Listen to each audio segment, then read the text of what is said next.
Aí foi. 2 Timóteo, capítulo 4, começando do versículo 1. Mas antes de lermos, eu convido vocês a orarem junto comigo, para que o Senhor nos dê permissão para falar sobre a palavra dele. Amém? Oremos. Querido Deus bondoso Pai, obrigada, Senhor, por mais um dia de vida. Obrigado por estarmos aqui na sua santa presença e que não seja mais a Ariane falando, Pai, mas sim o teu Santo Espírito. Pedimos permissão para falar sobre a sua palavra e que o Senhor abra o nosso coração, a nossa mente e que o Senhor fale no nosso coração também, Pai. Obrigada por tudo e tudo isso que te pedimos e te agradecemos no nome de Jesus. Amém. Amém. Bom, 2 Timóteo, capítulo 4, começando do versículo 1. Conjuro-te perante Deus e Cristo Jesus, que há de julgar os vivos e os mortos pela sua manifestação e pelo seu reino. Pregue a palavra.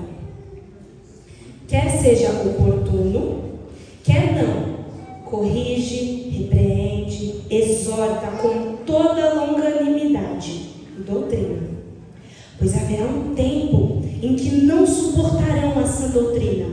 Pelo contrário, cercar-se-ão de mestres segundo as suas próprias cobiças, como sentindo coceira nos ouvidos. Se recusarão a dar ouvidos à verdade, entregando-se a fábulas. Tu, porém, sê sóbrio em todas as coisas. Suporta as aflições, faz o trabalho de um evangelista. Cumpre o teu ministério. Quanto a mim, estou sendo já oferecido por libação, e o tempo da minha partida é chegado. Combati o bom combate, completei a carreira, guardei a fé. Já agora a coroa da justiça me está guardada, a qual o Senhor, reto juiz, me dará naquele dia. E não somente a mim, mas também a todos quantos amam a sua vida. Amém? Amém. É com essa ordem que Paulo inicia as suas últimas palavras ao seu filho na fé, Timóteo. Para aqueles que não sabem, o livro de Timóteo, 2 e 1, são cartas de Paulo a Timóteo. Esta é a segunda carta ao jovem pregador e possui um valor histórico. Afinal, ela é uma convocação ao ministério e, por isso, ela contém sagradas lições para qualquer cristão dos dias atuais. E aqui eu vou falar 3 perguntinhas para que a gente reflita durante a ministração. A primeira delas é, a partir da jornada de Paulo: como chega ao fim de seus dias um homem de Deus? Quais as circunstâncias em seus momentos finais? O que leva Paulo a escrever essa carta ao seu amigo querido, ao seu filho amado na fé, Timóteo? Bom, vamos parar para pensar. O pedido de Paulo não poderia ser outro. Timóteo, pregue a palavra. Esse é o resumo de absolutamente tudo que Paulo vem dizendo a Timóteo desde o começo dessa carta. Ela não é uma carta qualquer, é uma convocação urgente para que Timóteo se erga de suas limitações e de seus temores e assuma o lugar de seu tutor. Porque, uma vez que Paulo está chegando ao fim da sua jornada ministerial, chegou a hora do jovem Timóteo se erguer com ainda maior compromisso e valentia. Lendo o livro de 2 Timóteo, nós podemos ver que no capítulo 2, Timóteo não precisa ler, só estou citando aqui, que Paulo ele aconselha a Timóteo no versículo 16, dizendo: ei, evite conversas inúteis e profanas, fuja dos desejos malignos da juventude. Tu, porém, Timóteo, permaneça nas coisas que aprendeu por meio das Escrituras. Pregue as Escrituras. Na jornada ministerial de Timóteo, se formos estudar, podemos ver que muitas pessoas já haviam questionado o ministério deste jovem. Mas aí Paulo diz assim: ei, Timóteo, não é hora mais de se entristecer por isso. Outros, fico pensando, talvez até já haviam ridicularizado a Timóteo por seguir um pobre coitado feito Paulo. Sempre perseguido, preso, Mas Paulo diz: ei, Timóteo, não é hora mais de se envergonhar. Alguns, imagino eu, que chegaram até a sugerir que a própria personalidade de Timóteo seria também uma barreira para pregar o Evangelho. Possivelmente tímido, inseguro. Mas aí Paulo diz: ei, Timóteo, não é hora de se esconder. Era hora de se expor e pregar a palavra. Quando a gente vai ler o versículo 3, podemos ver que é como se Deus segregasse e revelasse aos ouvidos de Timóteo e Paulo sobre os dias de hoje e os dias que viriam. E aí Paulo diz assim: vai chegar o tempo, Timóteo, em que não suportarão a sã doutrina. A verdade causará coceira nos ouvidos. As pessoas, elas irão atrás de pregações inofensivas. Vão configurar pregadores que lhe afaguem o ego. Que troca feliz. A dura verdade pela suave mentira. Frases de efeito, elas podem até emocionar, mas são incapazes de nos salvar, de nos dar a vida eterna. E é por isso que Paulo adverte Timóteo: você não. E aqui eu quero fazer uma pergunta a vocês. Qual é a pessoa mais importante do universo? Amém. Fico feliz por isso. Normalmente quando eu faço essa pergunta, tem gente que fala assim: sou eu. Eu sou a pessoa mais importante do universo. Juro, eu ouvi coisas assim. Às vezes a gente se coloca num lugar achando que Jesus morreu por mim, então eu sou a pessoa mais importante do universo. E se põe nesse lugar. Mas não. Deixa eu te contar uma coisa: você não é a pessoa mais importante do universo. Como? Amém? Deus seja louvado, a gente já sabe. A pessoa mais importante do universo é Cristo. Amém. Porque se fosse você a pessoa mais importante do universo, era para você estar pregado na cruz, não Cristo. Não é? Mas há uma coisa que nós somos. Nós somos amados por Deus. Amém. Só que nós não somos, não é só porque Deus deu Jesus para morrer no nosso lugar, que somos os mais importantes para Ele. Entenda o seu lugar no coração de Deus. E é esse tipo de pregação que às vezes dá coceira nos ouvidos. Porque a gente tem a falsa crença de achar que, diante a tudo que Deus tem, conhece e sabe, não, eu sou o mais importante. Somos importantes para Deus ou não somos? Somos. Mas somos os mais importantes acima de todos? Não. Porque, mas aí vem a pergunta inversa. Deus, ele deveria ser o mais importante para nós? Sim. Porque Deus sem nós, ele continua sendo Deus. Mas nós, sem ele, não somos nada. E aqui eu queria deixar algumas lições com vocês, que foram lições muito importantes na minha caminhada de fé. E eu queria que hoje vocês saíssem daqui com essas lições. Porque, agora falando um pouquinho sobre a psicologia, a forma como você enxerga o mundo é a forma como você vai reagir ao que te acontece diante do mundo. Exemplo. Eu gosto muito de dar esse exemplo quando eu falo sobre percepção, que é assim: as mulheres vão entender, acho que um pouquinho melhor. Aí eu já separando os papéis aqui, né? Só tensa, né? Chega em casa, você tá lá, você tá cansado do dia. Aí chega em casa, aí tem aquele amontoado de louça pra lavar. A sensação que dá, gente. Que raiva, vou ter que lavar a louça de novo. Principalmente quando tá frio. Ai, quem não tem torneira aquecida, aí o negócio fica pior ainda, né? Porque aí você pensa: vou ter que lavar esse bando de louça, tô cansada. E nesse frio, que saco, não acredito que eu tenho essa louça para lavar. Aí você vai pensar de outro ponto de vista, tá?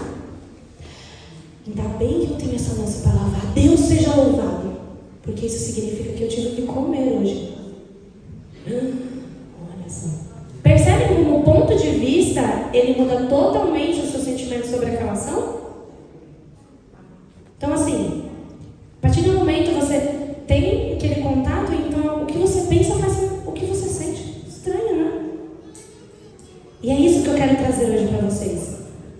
ponto de vista bíblico sobre o Evangelho.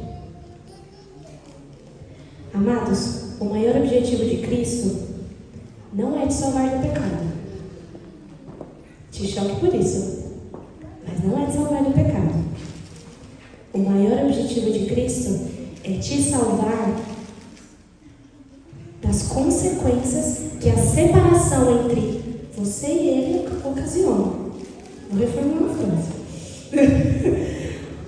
O maior objetivo de Cristo é te salvar das consequências que você sofre quando você escolhe ficar longe dele. Por que a gente morre? Porque estamos longe de Deus. Por que a gente peca? Porque estamos longe de Deus. Percebem? O objetivo de Cristo é te salvar da separação entre você e ele. O que vamos fazer na eternidade? Ficar perto de quem? Dele. Porque sem ele, nada do que foi feito se fez. Ele é o princípio e o fim. Então, sem Deus, o que sobra? Porque é interessante quando os discípulos chegam assim para Jesus e dizem: Jesus, o que é a verdade? Jesus responde: o quê? Eu. Tá. Jesus, qual é o caminho? Eu. Tá bom. Jesus, o que é o amor? Eu. Jesus, o que... Quando Moisés chega e diz: Senhor, quando eu chegar lá, o que eu vou dizer a eles? Eu sou. Amém. Jesus é? Tudo. E sem ele? Percebem? Entendem o brilho e a beleza que há no Evangelho? Queridos, se nós não entendemos o nosso lugar no conflito cósmico, nós não vamos entender muitas das coisas que Cristo disse na Bíblia. Um exemplo, o famoso: não se turbe o vosso coração. Jesus, quando diz isso, ele diz aos discípulos, e é no momento em que Jesus vai subir. Ele diz: não se turbe o vosso coração. Jesus está dizendo isso para nós no sentido de quando a gente passa por alguma dificuldade, tipo no trabalho, em casa, com a família? Não. Jesus não diz assim: ei, não se turbe o vosso coração quando você tiver com problema no trabalho. Porque com os problemas para o trabalho, com os problemas na família, com os problemas da vida, ele disse assim: lancem sobre mim toda a sua ansiedade, porque eu tenho cuidado de vocês. Para isso Jesus disse nas dificuldades da vida. Mas o não se turbe o vosso coração foi para aquele momento da saudade. Foi para aquele momento quando bate aquele aperto no coração e a saudade de casa, saudade do Pai. Pensem comigo, no momento em que estava acontecendo isso, os discípulos eles viviam o tempo inteiro com Jesus, e aí do nada Jesus deixa eu reformular.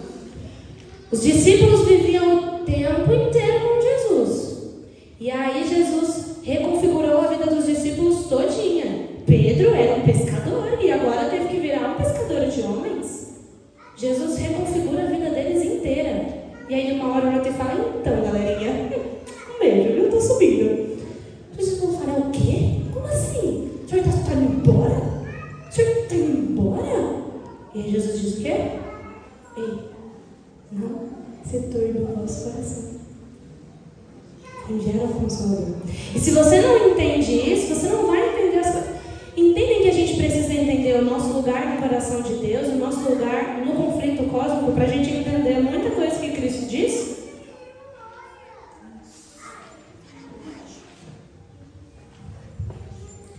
Nós não somos as pessoas mais importantes para Deus, mas Jesus nos amou tanto que deu a pessoa mais importante para Ele, para morrer no nosso lugar. Tenha isso em mente e nunca se esqueça disso. Tenha isso gravado no seu coração, que você é tão amado por Cristo que Deus deu a pessoa mais importante do universo para morrer para te salvar. Amém. Porque Ele Ele escolheu amar você. Timóteo, seja sóbrio e pregue o Evangelho. Esse é o Evangelho. Deus é amor, mas Deus também é justiça. Amém. Convido vocês a continuarem lendo comigo 2 Timóteo, capítulo 4, agora no versículo 9.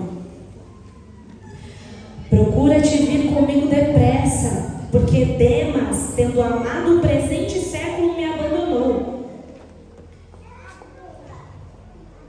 E se foi para Tessalônica, Crescente foi para a Galácia, Tito para a Dalmácia, somente Lucas está aqui comigo. Toma contigo Marcos e traze-o, pois ele me é útil para o ministério. Quanto a Tíquico, mandei-o até Éfeso.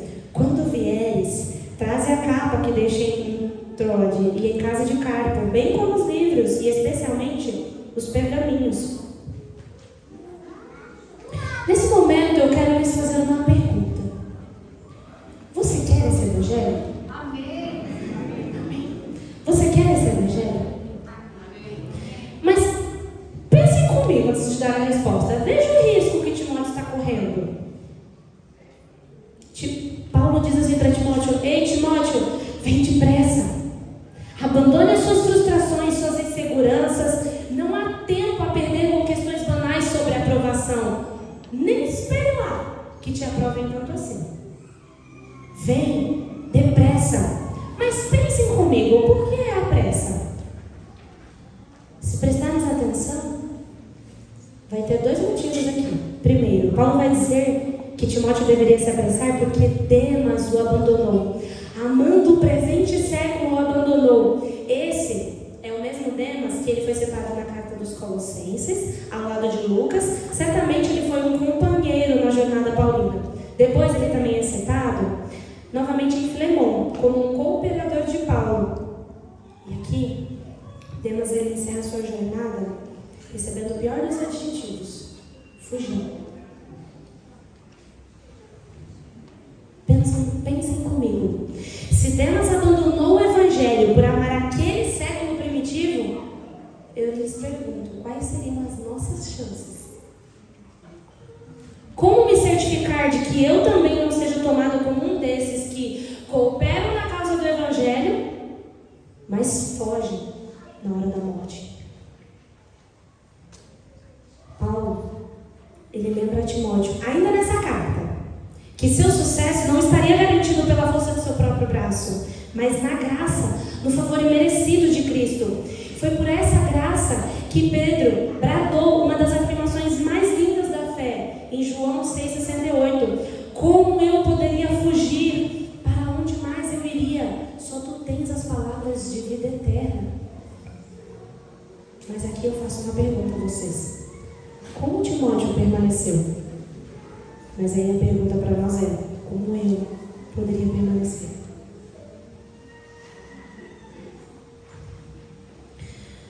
Agora eu quero entrar em outro aspecto dessa carta. E é falando sobre a solidão de se entregar ao Evangelho. Essa solidão, ela fica muito evidente nessa carta no versículo 13. Quando Paulo diz assim: ei, traga-me uma capa e alguns livros. Paulo está só, sente frio, sente falta. E aqui eu quero te perguntar novamente, seriamente, depois de tudo isso que eu acabei de te dizer, você quer esse Evangelho? Amém. Amém.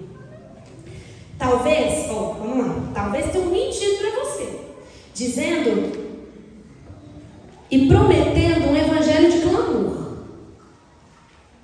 Mas olhe bem aqui, o maior missionário da igreja está terminando seus dias assim, preso, com frio, e pedindo para alguém ter a misericórdia de trazer no mínimo alguns livros.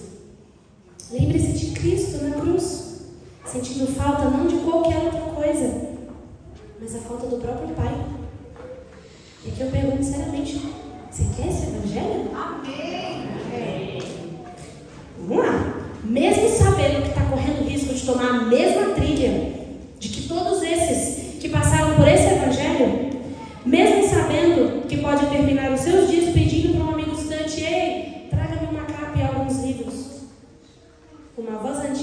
certa vez: Deus, se tratas assim de seus amigos mais próximos, não me admiras de que tenhas tão poucos.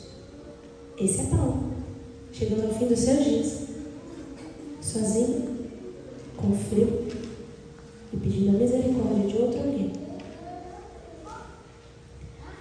Convido vocês a lerem também comigo, continuar lendo, 2 Timóteo ainda, capítulo 4, mas agora no versículo 16. Na minha defesa, ninguém foi ao meu favor, antes todos me abandonaram, que isto não lhe seja posto em conta. Mas o Senhor me assistiu e me revestiu de forças, para que por meu intermédio a pregação fosse plenamente cumprida, e todos os gentios a ouvissem. E fui libertado da boca do leão. O Senhor me livrará também de toda obra maligna, e me levará a salvo para o seu reino celestial. A Ele, glória pelos séculos dos séculos. Amém. Paulo aqui não tem intenção nenhuma de maquiar o Evangelho, e nem de maquiar a realidade do Evangelho. Timóteo não estava sendo enganado quanto aos terríveis perigos de se lançar na preciosa jornada, que é a proclamação da verdade de Deus. O velho Paulo prepara o seu jovem sucessor para a realidade das dores do ministério, até porque Paulo poderia falar com maior autoridade quando o assunto era sofrimentos e perdas. Paulo podia falar para Timóteo sobre a dor das chicotadas, dos aprisionamentos, das masmorras. Ele podia falar até para Timóteo sobre naufrágios, apedrejamentos. Tudo isso Paulo sofreu. Tudo isso poderia sobrevir a Timóteo. Mas uma das coisas que Paulo deixa bem claro para Timóteo é sobre a traição no campo. Se até mesmo o nosso Cristo teve que experimentar e passar pelo beijo amargo de um amigo que o levou diretamente aos braços de seus perseguidores, estaria Paulo livre de sofrer o mesmo? Deveria Timóteo se enganar quanto à real possibilidade de provar também em sua face esse beijo amargo que o levaria diretamente para a mão de seus perseguidores? E aqui eu quero pontuar com vocês as situações que Paulo está passando. Durante seu primeiro julgamento, lá está o velho Paulo, lançado feito um animal, amarrado, se levanta com dificuldade para falar em sua defesa. Mas quando ele olha ao seu redor, não encontra sequer um rosto amigo. O velho Paulo está literalmente passando pelos seus dias mais difíceis. Ele encontra os magistrados, encontra seus perseguidores, tem até os curiosos, mas ele não acha nenhum rosto amigo. O velho Paulo está vivendo seus dias mais difíceis, em absoluta solidão. Ele que tanto desejou partilhar do sofrimento de Cristo, se vê agora com o seu Cristo em sua cruz, abandonado por seus amigos.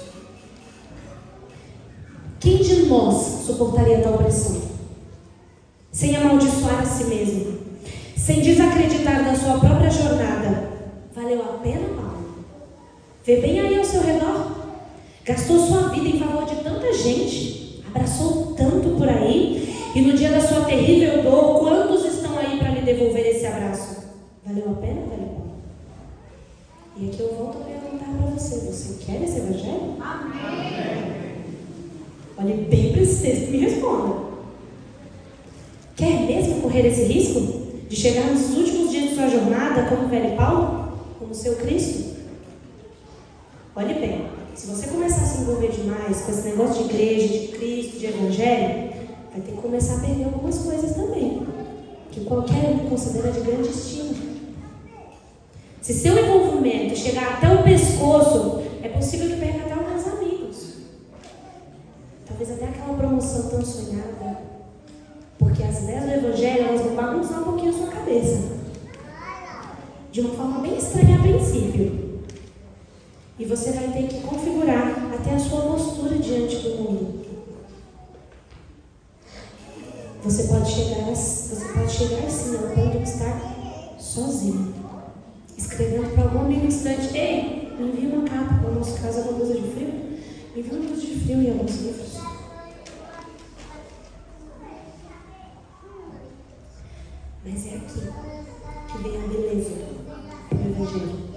É aqui que começa.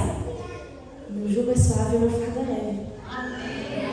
Lembra quando eu disse lá no começo, se você não compreender, não entender quem é Cristo, você não vai entender boa parte das coisas que ele diz? Porque Cristo, ele te convida a ter outro foco, a ter outra percepção.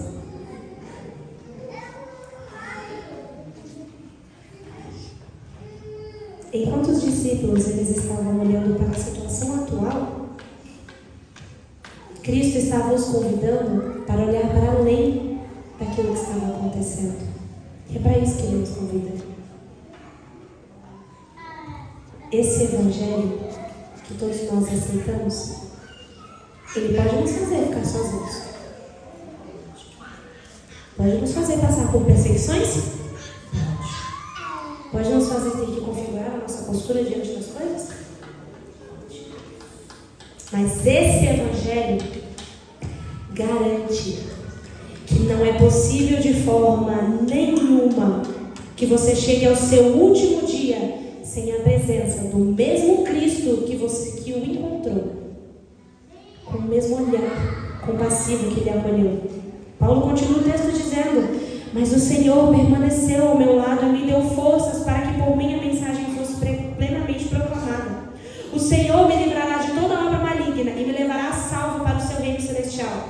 A Ele seja a glória para todo sempre. Amém. Amém. O convite do velho Paulo ao seu amado Timóteo não era para se jogar em absoluta insegurança. Não, era o oposto. O convite de Paulo era para que Timóteo subisse a um navio mais firme. Aliás, que subisse na rocha inabalável, que é Cristo. E aqui eu quero dizer uma coisa muito importante para vocês. Porque eu disse da perseguição? Porque eu disse de tudo isso? Porque Cristo, ele vem te fazendo um convite, que é: ei, no mundo você vai passar por aflições, mas tem de bom ânimo, porque eu venci o mundo. E é essa paz que Cristo nos convida todos os dias plenamente a passar. Ei, querido, você pode passar por perseguição, você pode passar por sofrimento, você pode passar por solidão, você pode passar por tudo isso. Mas se você estiver comigo, a sua frase vai ser a mesma que Paulo disse, que Pedro disse, que Abraão disse, que João disse, que a Ele seja glória para todo sempre. Amém. Amém. Pensem comigo. Que evangelho é esse? Que evangelho estranho é esse? Que eu estou passando por sofrimento, que eu estou passando por uma situação difícil, que eu estou lá chorando, sofrendo, pelejando, e mesmo assim eu ainda consigo dar glórias a Deus? É para isso, meus queridos, que Jesus nos convida todos os dias. É para experimentar essa paz que excede todo o entendimento. É para isso que Jesus te convidou a entrar naquele lugar. Foi para isso. Para que você experimentasse esse sorriso bonito. Para que você experimentasse a alegria plena que é estar com Ele. É você ter a plena convicção em dizer: eu passei por dificuldade? Passei. Eu passo por sofrimento? Passo. Mas eu ainda consigo sorrir. Porque a minha situação muda, mas o meu Deus não muda. Amém? E é para isso que Jesus nos convida. Porque na realidade do Evangelho, a realidade das coisas é outra. O choro aqui tem outro significado. A morte é vida. A morte é lucro. Porque na realidade subversiva do Evangelho, é dando que se recebe. Eu sei que você tem se treinado para guardar para si. Eu sei. E fazer para si. Hoje em dia o mundo diz que sucesso é retenção. Mas veja, o sucesso de Cristo foi medido pelo nível do seu esvaziamento. Enquanto Paulo está sozinho, enquanto Paulo, aos olhos dos outros, está sozinho ali no tribunal, enquanto os outros estão olhando assim para Paulo, sozinho, sujo, Paulo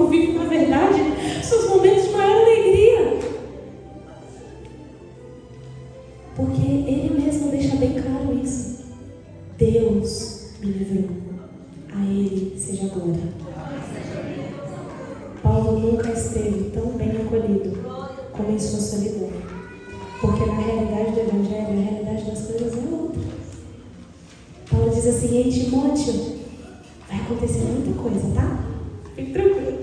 Vai acontecer muita coisa. Mas a minha graça te basta. Porque o meu poder se aperfeiçoa na sua fraqueza. E é esse o convite de Cristo.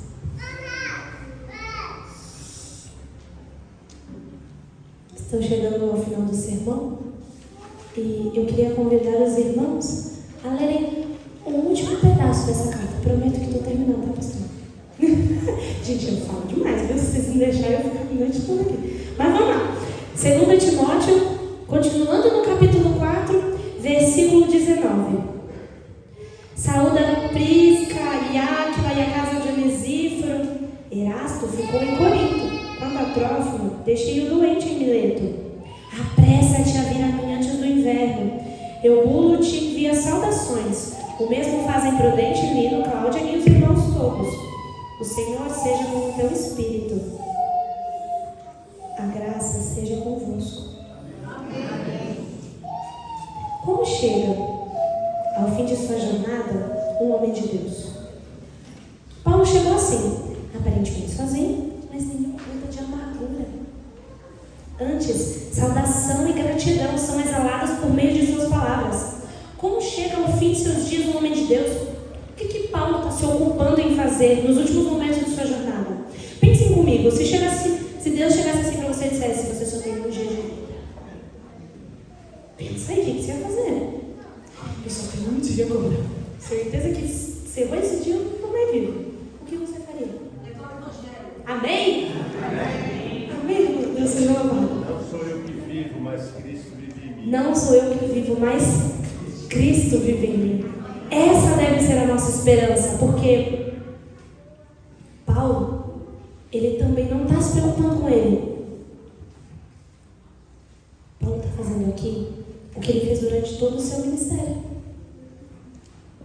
pregando o Evangelho. Amém. E dizendo: não sou mais eu que vivo, mas Cristo vive em mim. Amém. Paulo está fazendo exatamente o que Cristo fez. Cristo, em seu momento de maior agonia, o que Cristo faz? Ei, filho, aqui está sua mãe, mãe, aqui está seu filho. Ele está se preocupando com os outros. Quem de nós pensar em mais alguém no seu momento de dor? Paulo pensou, Cristo também. Mas Paulo pensou porque Paulo era assim ou porque Cristo o fez ser assim? Cristo. Percebem o quão lindo é o Evangelho? Cristo em você faz isso. Eu não consigo pensar nos outros além de mim nos meus momentos de dor. Mas Cristo em mim, eu consigo.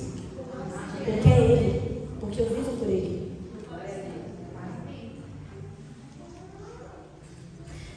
Lembrem-se, a realidade do Evangelho, na realidade do Evangelho, a realidade das coisas costuma ganhar outras cores.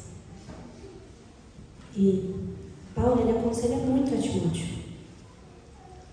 Mas a ordem que Paulo dá a Timóteo é: pregue esse Evangelho.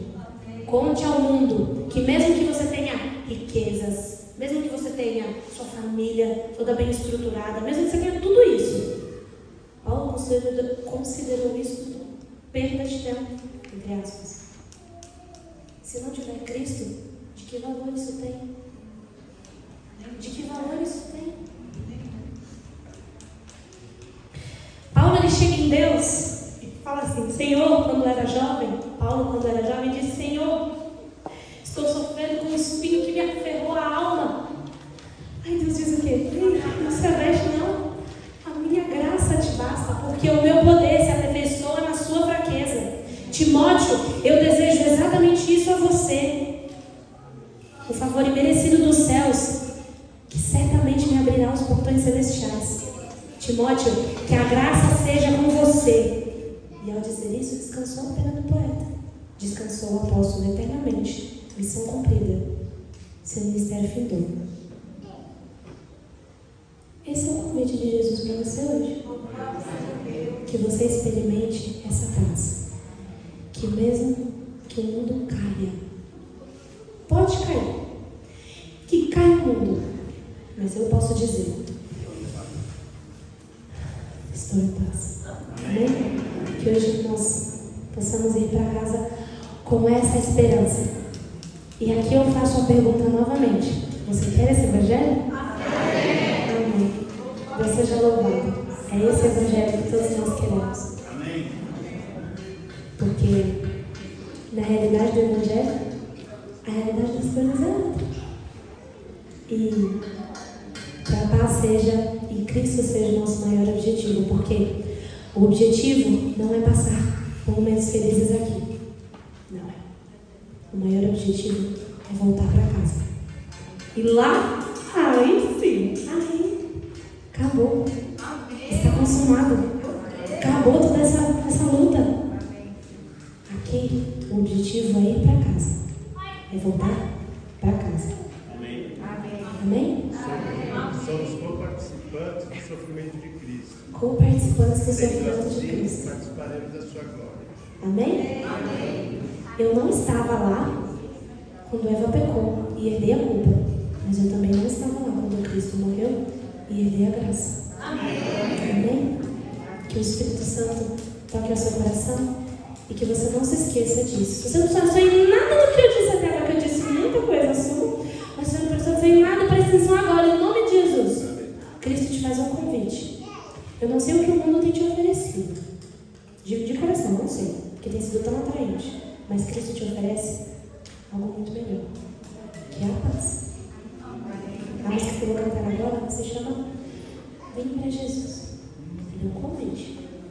E se você se sentir tocado, eu te convido a dizer ao mundo, aos outros universos, ao inimigo e a todo mundo, dizendo: eu vou. Amém? Amém. Então, se você se sentir tocado durante a música, se coloque em pé e clame a Deus, dizendo: Pai, eu aceito essa paz. Amém? Amém.